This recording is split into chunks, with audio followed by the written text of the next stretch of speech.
Radio Noida लोकमंच 91.2 FM पर मैं विनोद शर्मा आपका स्वागत करता हूं। हमारा साप्ताहिक कार्यक्रम जन की बात।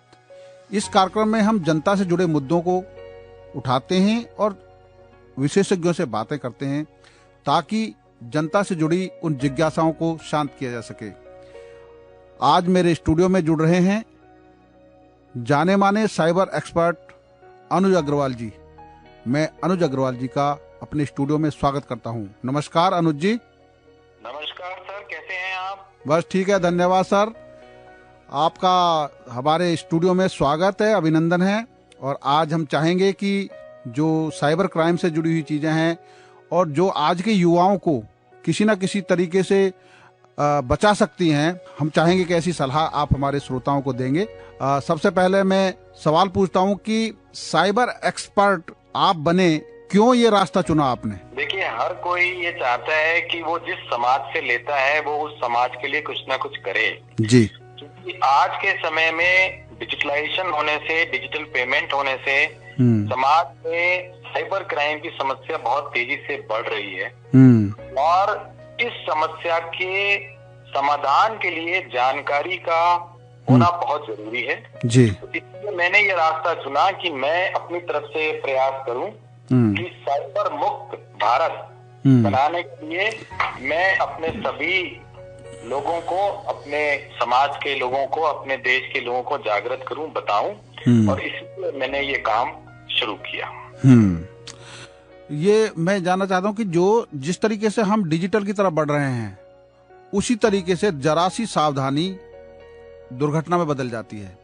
और खास तौर पर अगर फाइनेंशियल की बात करें, जिसमें आदमी बैठे बैठे घर में है और उसके पता चला कि उसके खाते से पैसे निकल गए, तो किस तरह की सावधानी बैंकर्स, जो बैंक के कस्टमर हैं, वो किस तरीके से रखें और साइबर क्राइम से बचाने के लिए क्या क्या किया जाना चाहिए, जो आज की प्रशासनिक मशीनरी की सबसे बड़ी जरूरत है? जी देखिए, आपने एक बहुत ही अच्छा प्रश्न किया, बहुत ही ज्वलंत समस्या है और चूंकि सभी लोग डिजिटल माध्यमों से आदान प्रदान कर रहे हैं और पैंडेमिक जब से आया है, कोविड का प्रकोप बढ़ा है, तब से और भी ज्यादा डिजिटल के माध्यम से पेमेंट का लेन देन बढ़ा है, आवश्यक हो गया है जी। इसमें सावधानी से बचा जा सकता है।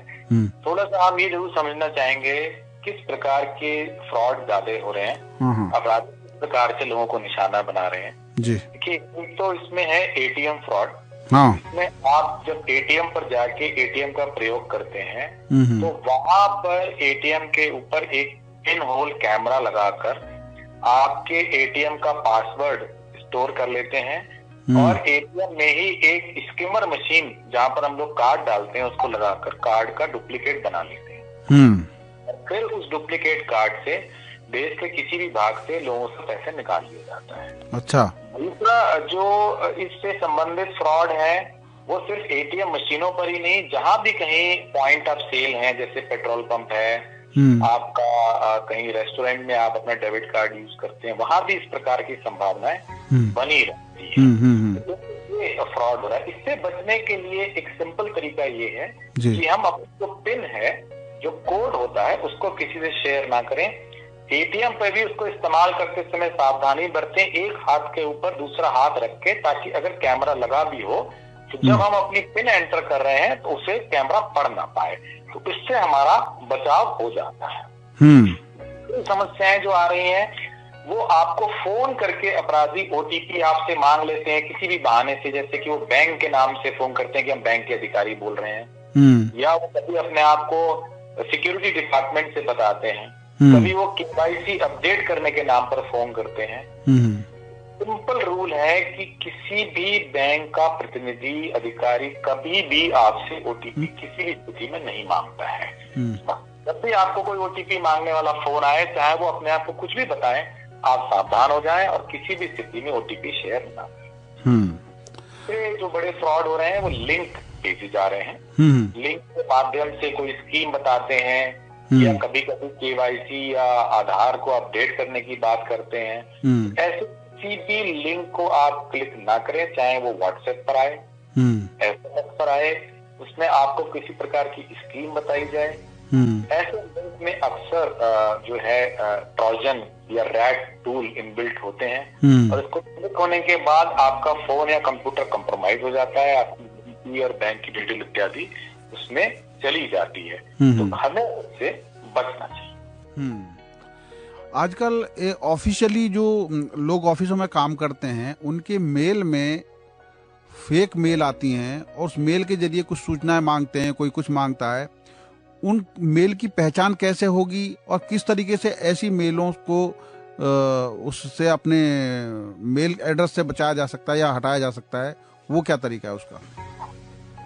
देखिए, ऐसी जो मेल होती है उन्हें हम लोग फिशिंग ईमेल्स कहते हैं जी। ऐसे जो साइबर क्रिमिनल्स होते हैं, जिस प्रकार से फिशिंग का मतलब एक प्रकार से मछली पकड़ना जैसा ही है, वो बहुत सारे लोगों को, हजारों लाखों लोगों को कुछ इस प्रकार की मेल भेजते हैं जिसमें या तो वो किसी प्रकार का लालच देते हैं या किसी प्रकार का भय उत्पन्न करते हैं। अक्सर ऐसी मेल आती है कि अगर आप इस ईमेल को पढ़ेंगे तो इसके बाद दिए हुए लिंक पर क्लिक करने से आपको जो है कई लाख डॉलर का फायदा हो सकता है, वगैरह वगैरह। या फिर उसमें लिखा होता है कि अगर आपने तुरंत इस लिंक पर अपना KYC अपडेट नहीं किया तो आपका बैंक अकाउंट वगैरह बंद हो जाएगा। इन दोनों परिस्थितियों में हमें जिस मेल में कोई भी ऑफर या जैसी स्थिति हो उसको एंटरटेन नहीं करना है। अक्सर ऐसी ईमेल जो भेजी जाती है उनके जो ईमेल एड्रेस होते हैं वो स्पूफ होते हैं। अगर आप अपना माउस उस ईमेल एड्रेस के ऊपर ले जाएंगे तो आपको कंप्यूटर में सबसे नीचे बाएं तरफ जहां एक्चुअल वो ईमेल भेजी गई है, जो कि आमतौर पर बैंक का एड्रेस नहीं होता है, वो आपको नजर आएगा। इससे बचने के लिए आप अगर तकनीकी रूप से सक्षम अपने आप को नहीं मान रहे हैं तो ऐसे किसी भी ऑफर या भय वाली मेल आपके पास आए तो आप अपने पास उपस्थित बैंक के कस्टमर केयर नंबर पे फोन करके उनसे इस बारे में बताएं और वो आपके अकाउंट की वास्तविक स्थिति आपको बताएंगे और वहां से सहायता आपको सही मिलेगी। लिंक्स वगैरह पे क्लिक ना करें, ईमेल्स पर रिप्लाई ना करें, इससे आपके कंप्यूटर कंप्रोमाइज हो सकता है और आपकी महत्वपूर्ण निजी जानकारी चोरी हो सकती है, आपके साथ फाइनेंशियल फ्रॉड हो सकता है। अच्छा, जिस तरह से साइबर क्राइम बढ़ रहा है, क्या इंफ्रास्ट्रक्चर पुलिस का सेफ्टी पॉइंट व्यू से क्या उस हिसाब से बढ़ रहा है? ऐसे ट्रेंड पुलिसकर्मी वहाँ मौजूद हैं हमारे आसपास में? हम खास तौर पर NCR की बात करें और अगर पूरे देश का आंकड़े देखें तो जिस तरीके से डिजिटलाइजेशन को बढ़ाया गया, क्या सेफ्टी पॉइंट व्यू से देश तैयार है? जी देखिए, ये एक बहुत बड़ा प्रश्न है और बहुत ही ज्वलंत समस्या है जी। जितने तेज रफ्तार से फाइनेंशियल ट्रांजैक्शंस ऑनलाइन हुए हैं, debit card, credit card, UPI और वॉलेट्स का प्रयोग बढ़ा है, उतनी से ना तो जनता की अवेयरनेस बढ़ी है और ना ही एनफोर्समेंट एजेंसी पुलिस की ट्रेनिंग बढ़ी है। पुलिस में काफी पुलिसकर्मी जो कि थोड़ी एडवांस एज के हैं, उन्होंने तो शायद बचपन में या अपनी जवानी के समय कंप्यूटर देखा भी नहीं है और वो नए लोग भी आ रहे हैं, वो कहीं ना कहीं लॉ एंड ऑर्डर की ड्यूटीज में इतने व्यस्त रह जाते हैं या वही उनका प्रमोशन का या फोकस का तरीका होता है कि डिजिटल से संबंधित अपराधों पर ना तो सही से प्रशिक्षण ले पा रहे हैं ना उस पर फोकस कर पा रहे हैं।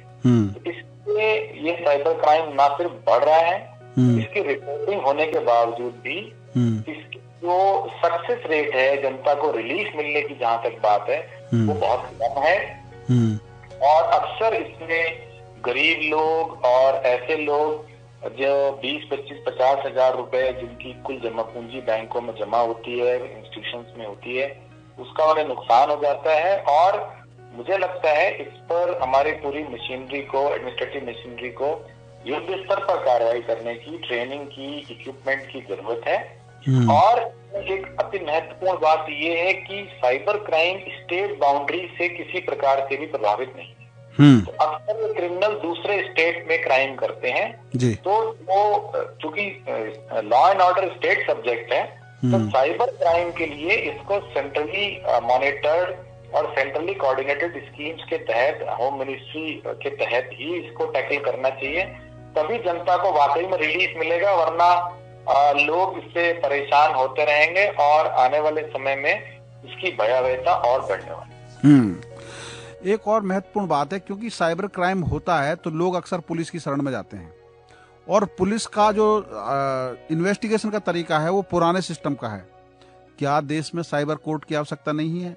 जिस फास्टिंग तरीके से फ्रॉड होते हैं उनका निपटारा, उनके उनको पकड़ने वाले मुलजिमों की संख्या, उसको तेजी से करने के लिए क्या साइबर कोर्ट की आवश्यकता नहीं है पूरे देश भर में? जी बिल्कुल, आपने सही कहा। साइबर पुलिस और साइबर कोर्ट दोनों की ही आवश्यकता है, क्योंकि जो डिजिटल अपराध हैं वो बड़े पैमाने पर और पूरे देश में कहीं से भी संचालित होकर दूसरे देश के हिस्से में कार्य किए जा रहे हैं जी। इसलिए जो साइबर पुलिस हो वो भी पूरी तरह से इक्विप्ड और ट्रेंड हो, और वो बॉर्डर की लिमिटेशन में ना हो, स्टेट बॉर्डर्स की लिमिटेशन में ना हो, और जो भी लोग पकड़े जाएं उनके खिलाफ जब भी चार्जशीट हो बिल्कुल उनके ऊपर त्वरित कार्रवाई के लिए साइबर कोर्ट हो, जो कि इस प्रकार के अपराधों को एप्रिशिएट करने के लिए ट्रेंड हो, इक्विप्ड हो, और उसके प्रति वो गंभीर हो, ताकि लोगों को न्याय मिल सके और साइबर अपराधों में कमी आए, इस पर लगाम लगे। जी, जो गौतम बुद्ध नगर जिला हम खासतौर पर अब चर्चा करेंगे लोकलाइज में, आपने देखा होगा कि यहाँ जो पुलिस के लोग काम कर रहे हैं, इसकी इन्वेस्टिगेशन में लगे हैं। आप ऐसे पुलिस कर्मियों को क्या राय देंगे कि अगर उनके पास कोई लोग आते हैं तो कैसे उनको टैकल करें, और उस समस्या का हल करने के लिए उनको इन्वेस्टिगेशन का कौन सा तरीका अपनाने की जरूरत है? जी देखिए, सबसे महत्वपूर्ण बात यह है कि जो भी पीड़ित है से विनम्रता पूर्व और सहानुभूति पूर्वक विचार व्यवहार करें, क्योंकि ये तो निश्चित रूप से है कि उसकी कहीं न कहीं अपनी गलती से ही उसका नुकसान हुआ है। लेकिन वास्तविकता ये है कि अब चूंकि गलती उससे हो चुकी है तो उसे गलती का एहसास दिलाने की बजाय अब प्रकार से उसका सहायता की जाए, निवारण किया जाए, उसके साथ जो फ्रॉड हुआ है उसके अमाउंट्स को वापस दिलाने के लिए त्वरित कार्रवाई क्या हो सकती है वो की जाए। इसके लिए ऑनलाइन जो कंप्लेंट का प्रोविजन है जी, उसको स्ट्रेंथन किया जाए। एक सेंट्रल ऑनलाइन कंप्लेंट पोर्टल है, लेकिन उससे कंप्लेंट करने के बाद 2 दिन बाद वो कंप्लेंट लोकल थाने में जाती है, और इतनी देर में जो अपराधी हैं वो पैसा लेकर गायब हो जाते हैं, फिर उन्हें पकड़ना बहुत मुश्किल हो जाता है। जी जी। तो इसमें सबसे ज्यादा महत्वपूर्ण ये है कि जब भी लोग फोन के माध्यम से संपर्क करें, सेंट्रल हेल्पलाइन नोएडा में एक होनी चाहिए, और अलग अलग थानों में लोगों को दौड़ाया नहीं जाना चाहिए। कभी किसी थाने में जाते हैं, कभी वो दूसरे थाने में जाते हैं, कभी उन्हें साइबर सेल में भेजा जाता है, और इस दौरान उनका समय और ऊर्जा नष्ट हो जाती है, और वो कहीं ना कहीं परेशान होकर अपनी शिकायत को आगे नहीं बढ़ा पाते, या अपराधी उस पैसे को इधर उधर करने में कामयाब हो जाते हैं। जहाँ तक सवाल ट्रेनिंग का है, तो सभी पुलिसकर्मियों को इस बारे में गंभीरता से सोचना चाहिए कि साइबर में उनकी जो पोस्टिंग है वो भी उनके प्रोफेशनल करियर का एक महत्वपूर्ण हिस्सा है। सिर्फ लॉ एंड ऑर्डर की ड्यूटी या थाने की ड्यूटी ही इम्पोर्टेंट नहीं है, साइबर की ड्यूटी भी उतनी ही इम्पोर्टेंट है, और अधिकारियों के लिए ये आवश्यक है कि किसी भी प्रकार के प्रमोशन या जिन अधिकारियों को और कर्मचारियों को अवार्ड दिए जाते हैं उसमें कम से कम 3 साल तक साइबर में अच्छा काम करने की कंपल्सन जरूर की जाए, क्योंकि अगर उन्हें प्रोत्साहन नहीं मिलेगा, उन्हें उससे कोई फायदा नहीं होगा, तो शायद उनका मोटिवेशन नहीं आएगा। ये बहुत जरूरी है। सिर्फ लॉ एंड ऑर्डर की ड्यूटीज को ही अगर फोकस में रखा जाएगा तो साइबर की समस्याएं सुलझाने के लिए पुलिसकर्मी मोटिवेटेड नहीं।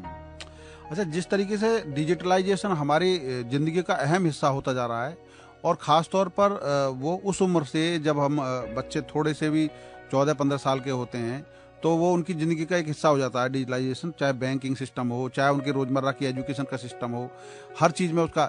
तो क्या इस महत्वपूर्ण मुद्दे को स्कूली विषय नहीं बनाया जाना चाहिए, स्कूली विषय और यूनिवर्सिटी का विषय? जी बिल्कुल, आपने सही कहा। इस पे अब आवश्यकता है कि स्कूलों में नियमित रूप से साइबर क्राइम और साइबर फ्रॉड के बारे में बताया जाए। सोशल मीडिया की अच्छाइयाँ और बुराइयाँ, इस विषय को भी लगातार छात्र छात्राओं को बताया जाए, और ये सीबीएसई और दूसरे बोर्ड्स की जिम्मेदारी है कि वो अप्रोप्रिएट कंटेंट और ट्रेनिंग की व्यवस्था अपने करिकुलम के माध्यम से स्कूलों में जरूर करें। स्कूलों में छात्रों को बताने से स्वयं वो तो शिक्षित और अवेयर होंगे ही, वो अपने घर पर और आसपास के लोगों को भी इस बारे में अवेयर करेंगे। और इसके लिए उन्हें साइबर स्काउट भी बनाना चाहिए। आज प्रकार से देश और समाज के सामने अनेक प्रकार की समस्याएं हैं, सोशल समस्याएं हैं। साइबर फ्रॉड और साइबर क्राइम भी एक उतनी ही बड़ी समस्या बन के उभर रही है और बच्चों और युवकों युवतियों का योगदान उन्हें साइबर स्काउट बनाकर किया जा सकता है। अनुज जी, आप विभिन्न देशों में जाते हैं तो आदर्श साइबर क्राइम को कंट्रोल करने की व्यवस्था और एक तरीके से साइबर को जो डिजिटलाइजेशन है उसको बेस्ट इम्प्लीमेंटेशन करने की व्यवस्था किस देश की है, और वहां में और अभी हमारे देश में कितना काम करना जरूरी रह गया है? जी देखिए, इस मामले में अगर हम सही देखें तो सिंगापुर एक बहुत ही विकसित और उद्धृत देश है, मैं ये कहूँगा जी। और वहाँ पर जो भी सिस्टम है और जो उनके कानून है जी, सिंगापुर की किसी जमाने में एक औपनिवेशिक कॉलोनी थी, लेकिन उन्होंने अपनी स्वतंत्रता के बाद अपने कानूनों को पूर्णतया नए रूप दे दिया। उन्होंने पुराने कानूनों को लागू रहने दिया, पुरानी न्याय व्यवस्था को रहने नहीं दिया, पुलिस व्यवस्था को पूरी तरह से नया कर दिया। हमारे देश में जो कानून है वो 150 साल पुराने हैं। हमारी जो न्यायिक व्यवस्था पुलिस व्यवस्था है वो 150-200 साल पुरानी है। और आज के जो चैलेंजेस हैं, आज जो तकनीकी बदलाव है, युवक युवतियों के व्यवहार में जो बदलाव है, समाज का जो बदलाव है, उसका और इसमें बिल्कुल भी तालमेल नहीं। तो आवश्यकता है कि हम अपने देश में जो कानून और व्यवस्था दोनों है उसको एकदम बदलें, उसमें ग्रेजुअल चेंज ना लाएं, क्योंकि अब आज से 100 साल पुराने माहौल में कोई भी तालमेल नहीं है, पूरी तरह से बदल चुका है। जमीन आसमान का फर्क जिसे हम कह सकते हैं उतना हो चुका है। जी जी। ये अब मैं ये जानना चाहता हूँ, आखिरी सवाल है ये कि अगर नोएडा में किसी के साथ क्राइम होता है, इस तरह का साइबर क्राइम, तो वो कैसे हेल्प ले सकता है, किस नंबर से हेल्प ले सकता है और उसको क्या करना चाहिए फर्स्ट में, और किस तरीके से उसको पुलिस की मदद मिल सकती है, वो सारा प्रक्रिया आप में समझाइए जी। देखिए, अगर किसी व्यक्ति के साथ साइबर क्राइम हो जाता है जी, तो सबसे पहले तो वो अपने बैंक इत्यादि में जहाँ से नुकसान हुआ है उनको फोन करके इसकी सूचना दें, कॉल सेंटर में फोन करें जी। और उसके लिए ये अति आवश्यक है कि वो गूगल पर कस्टमर केयर नंबर ना ढूंढें, क्योंकि गूगल पर जितने भी कस्टमर केयर नंबर हैं उसमें से अक्सर फ्रॉडुलेंट लोगों के नंबर ज्यादा हैं। तो बैंक की वेबसाइट पर ही जाएं, या बैंक से कोई पत्र जब आया होता है, शुरू में जब आप अकाउंट खोलते हैं तो बैंक वाले अपना नंबर देते हैं कस्टमर केयर का, टोल फ्री नंबर, उस पर कॉल करें। दूसरा, आप एक 155-260 155-260 एक हेल्पलाइन है, उस पर कॉल करके अपनी शिकायत दर्ज कराएं और उनको बताएं कि किस प्रकार से आपका नुकसान हो गया है, ताकि वो आपके अमाउंट को वापस दिलाने की कार्रवाई शुरू कर सकें। तीसरा, लिखित शिकायत करने के लिए आप cybercrime.gov.in एक ऑनलाइन पोर्टल है सरकार का, उस पर चले जाएं और वहां शिकायत दर्ज कराएं। या अगर आपके लिए संभव हो तो आप नियरेस्ट थाने में या additional CP law and order and crime commissionerate office sector 108 जो ट्रैफिक पार्क में है जी, वहां पर जाकर भी अपनी शिकायत दर्ज करा सकते हैं। आपने रेडियो नोएडा लोकमंच 91.2 एफएम पर बात की और साइबर क्राइम से जुड़े हुए उन सभी विभिन्न पहलुओं को बड़ी सरल भाषा में समझाया। आपका बहुत बहुत धन्यवाद अनुज जी। धन्यवाद Vinod ji, thank you very much. नमस्कार। अभी आप सुन रहे थे साइबर एक्सपर्ट अनुज अग्रवाल जी को। अगर आपके साथ बैंक के जरिए, एटीएम के जरिए या किसी भी मेल के जरिए किसी तरह की धोखाधड़ी हो रही है तो आप सतर्क हो जाइए। क्या क्या सावधानी बरतें वो सब कुछ उन्होंने अपने इस जन की बात कार्यक्रम में बताया है। उम्मीद है आपके लिए यह कार्यक्रम उपयोगी होगा। आपको ऐसे लोगों के साथ हम जोड़ते रहेंगे। आप सुनते रहिए रेडियो नोएडा लोकमंच 91.2 एफएम, आपकी अपनी आवाज। धन्यवाद।